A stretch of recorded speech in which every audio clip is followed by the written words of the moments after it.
Kristen Welker is the moderator of Meet the Press. Kristen, good morning. Great to see you as always. So the president does seem to be careening back and forth on his tariff policy. We have the 90-day pause earlier this week for certain countries. Now this carve-out exemptions for smartphones and computers coming in from China beneath those 125% tariffs that he levied. So I guess the question inside the White House, the president likes tariffs. He has a certain number of advisors, including one of your guests today, who also likes them. But who's winning the battle internally over the tariffs?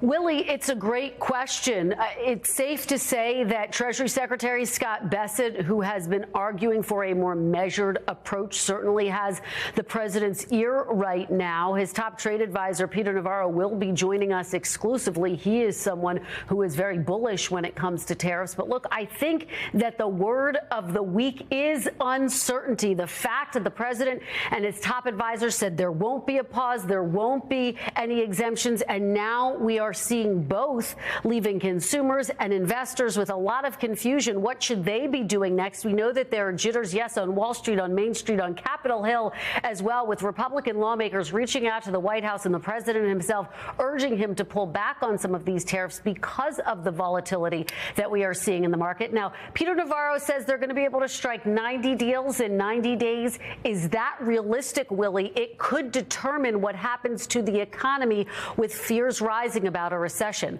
We'll delve into all of it on the program.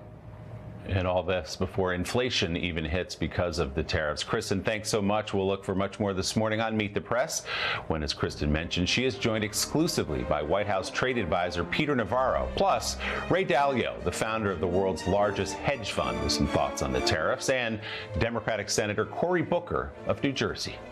Hey, thanks for watching. And don't forget, you can catch the Today Show every morning on NBC, or take Today when you're on the go. Just follow the Today podcast on Apple Podcasts, Spotify, or wherever you listen.